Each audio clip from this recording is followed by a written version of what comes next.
And when we're about the age of 10, we have this epiphany, this existential shock, realizing how glorious and how great this universe is. He's been dubbed the voice of the future, a link between science and wonder. But when Dr. Michio Kaku, one of the world's most distinguished theoretical physicists, appeared in front of a crowded symposium in Geneva, eyes blurry and voice shaking, the audience realized something was up.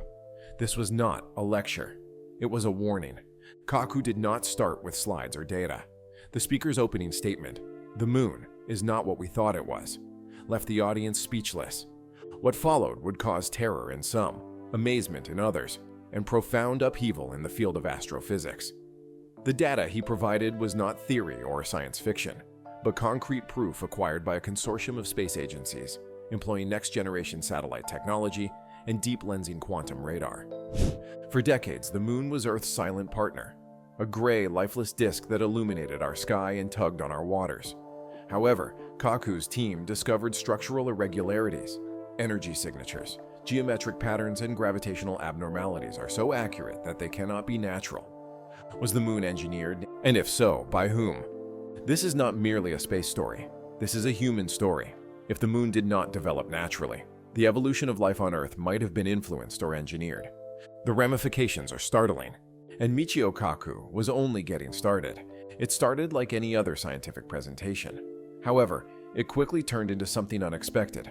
On the large screen behind Kaku, high-resolution scans from recently launched orbiting satellites sprang to life. Pictures never seen before, obtained by radar systems employing gravitational lensing and quantum subsurface imaging. These weren't grainy photos or speculative maps. They were exact. This is highly worrying. What they revealed contradicted everything scientists believed they understood about the moon. Massive internal holes, some hundreds of kilometers long, existed miles under the powdery gray surface of the regolith. These were neither random lava tubes or natural hollows. The voids were evenly spaced, symmetrical, and joined in geometric forms that resembled engineering designs, not planetary geology. "We're not just looking at voids," Kaku stated. "We're looking at something constructed." The moon's core mass has always appeared light for its size, a phenomenon formerly attributed to its genesis from Earth's crust billions of years ago. But suddenly, there was an explanation for the lacking density. It was partially hollow, deliberately. Even more astonishing, certain areas reflected radar waves like polished metals. Not a stone, not ice, but something artificial is buried deep within. The room was quiet. For decades, the moon was taken for granted as a cosmic remnant. However, it became clear that the moon was more than just that. It was a construction. And this was only the beginning. If the geometry was uncomfortable, the energy measurements were just impossible. Kaku then focused the audience's attention to thermal imaging. Not from Earth, but from satellites that had spent months orbiting the moon's far side. These satellites detected heat signatures, steady, consistent pulses, from beneath the lunar crust. Not volcanic, not seismic, not the remaining heat of creation, but something active. The heat patterns resembled those of reactor cores, which are found in nuclear facilities, except they were hundreds of thousands of years old and buried deep into what was meant to be a cold, lifeless satellite. 3 other space agencies, from Asia, Europe, and North America, independently corroborated the results. The moon was generating non-random radiation from within its hollowed-out areas. Next came the gravitational data. Since Apollo, there have been anomalies. Spacecraft acting strangely near particular areas of the moon, gravity measurements oscillating where they should not. Now Kaku has a comprehensive map, a grid of gravitational anomalies that spans from pole to pole. These variations were not caused by topography. They were structured, homogeneous, and completely matched the geometric voids seen before. In other words, the moon's mass had been determined. Whether it was old technology, lost machinery, or something beyond modern science, one thing was clear. This was hardly a chaotic situation. It was designed. That implied someone, or something, had put it there. But for what purpose? Kaku halted. He spoke the unspoken words, "This changes everything." Even before contemporary science, ancient beings felt something special about the moon. Myths from many societies throughout the world, Sumerians, Mayans, Egyptians, and Dogon tribes, all described a time before the moon existed.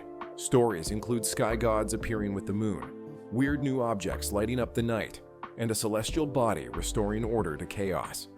These stories were long ignored as poetic metaphors, but now, Kaku is urging the scientific community to reconsider. What if those stories were memories? Modern orbital physics had previously recognized that the moon's orbit was curiously flawless. It is the only satellite in the solar system that can create total eclipses, which occur when it aligns so precisely with the sun in size and distance that it totally blocks it out. Not partly, perfectly. That alone constitutes a 1,000,000,000 coincidence. But there is more. The moon's synchronous rotation, which constantly shows the same face to Earth, along with its nearly perfect circular orbit, results in conditions that are uncannily stable for Earth's temperature and axial tilt. It's as if the moon was strategically situated to keep the world in balance. We're not talking about magic, Kaku explained. We're talking about engineering on a planetary scale. No known natural creation mechanism can explain these orbital characteristics. What if this isn't nature? Then there's intervention, a purposeful act committed by a civilization evolved enough to influence celestial bodies, classified as Type 2 or Type 3 on the Kardashev scale. This isn't simply huge science. This is a new Genesis narrative. For decades, lunar dating perplexed astronomers. Rocks from the moon frequently looked to be older than Earth, sometimes by hundreds of million years. That contradiction never fully fit with the prevalent idea, which held that the moon arose as a result of a collision between Earth and a Mars-sized planet. But suddenly, the weird age gap made sense. Kaku suggested a bold idea. What if the moon didn't form with Earth but came later? If the moon had been placed in Earth's orbit after our oceans evolved and the conditions for life had settled, it may have been part of a broader biological scheme, not to start life from the beginning, but to direct it. Scientists began investigating the moon's involvement in evolution. Its gravitational pull creates tides, which form tidal pools, which are hotspots of early biological life. These pools caught chemicals, dried them, then rehydrated them again, creating an ideal environment for the formation of complex compounds. No moon, no tides. Are there no tides? Perhaps no life. The moon also helps to keep the Earth's tilt stable. Without it, our globe would wobble like a spinning top, alternating between ice ages and firestorms. With it, the Earth's temperature stayed stable enough to support millennia of evolutionary progress. The moon didn't just sit in the sky, Kaku explained. It shaped us. If that's the case, life on Earth and human civilization may not have existed without it. Was this simply a fortuitous break? Is it the outcome of intelligent design? If so, who were the designers? Who carved a world from the shadows? If the moon is somewhat man-made, it raises the question of its purpose. As Kaku discovered further abnormalities, such as permanent energy signatures, homogeneous interior cavities, and radar reflections mimicking buried alloys, hypotheses erupted in scientific and philosophical circles. One suggestion: the moon is a vault, a safe haven for old information, technology, or even biological archives left by a vanished civilization or an alien race that once passed through. Others argued that it is a machine that is still in operation. Internal energy pulses, seismic echoes that last for hours, and temperature changes in inert zones may suggest a latent but nonetheless operational system. Perhaps a planetary stabilizer, or possibly an observation station. Then came the most terrifying concept: the moon as a watcher, placed in orbit not just to provide physical stability, but also to monitor. Kaku referred to the notion as a cosmic sentinel, something that has quietly observed Earth's evolution over millennia, collecting data and maybe even responding slightly via electromagnetic influence. The moon's pervasive presence in myth, unusual behavior in transient lunar phenomena, short, unexplained bursts of light, and incomprehensible interior structure all hint to something other than chance. We may be living alongside a construct, Kaku stated, one designed not to be noticed until now. The moon, whether it served as a guardian, machine, archive, or watcher, was no longer a geological mystery. It has become the largest unanswered question in human history, and it waited, buried in dust, to be understood.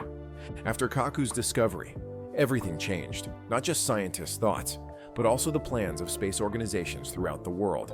What began as speculative conjecture swiftly grew into an international competition to discover the moon's mysteries, rather than to exploit it. NASA, the European Space Agency, and China's CNSA shifted funding to subsurface scanning, seismic tomography, and deep core research. What's the goal?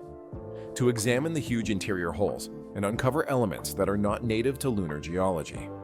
One proposal, known as the Lunar Archaeology Project, advocated using AI-guided nanobots, microscopic devices capable of penetrating fractures in the moon's crust and sending molecular composition data in real time. What are their targets? The areas with abnormal heat signatures, reflective metals, and symmetrical voids. Private aerospace companies also got involved. SpaceX and Blue Origin have announced combined plans to deploy precise drills and resonance mapping equipment to the moon's dark side, which was formerly overlooked but is now the focus of cosmic wonder. What they are looking for isn't oil or gold. They are searching for machinery, structures, and even messages. And conjecture continues to develop. Could the moon contain a time capsule from a vanished civilization? A multi-dimensional interface? Is there a control system ready to be activated? This is not just exploration, Kaku explained. This is contact, not with beings, but with a past we were never told about. As teams prepared to launch, it was evident that the moon had become the most significant archaeological site in the solar system, and mankind had only just begun to dig. For thousands of years, humanity has looked up at the moon with poetic, ritualistic, and scientific fascination. We thought it was a simple, mute testimony to Earth's story, cold, desolate, and passive. What about now? The quiet now appears to be purposeful. Dr. Michio Kaku did not cry when he found extraterrestrial life. He grieved when he realized that the moon, Earth's continuous friend, may be a gift rather than a cosmic accident, or a test. Alternatively, consider using a mirror. If the moon is man-made or even partially engineered, it suggests that humanity's development may not have occurred at random. It suggests we've been living beneath a mechanism that monitors, stabilizes, and maybe even teaches. We do not yet know what lurks behind that old gray layer. We know that the moon is more than simply a rock.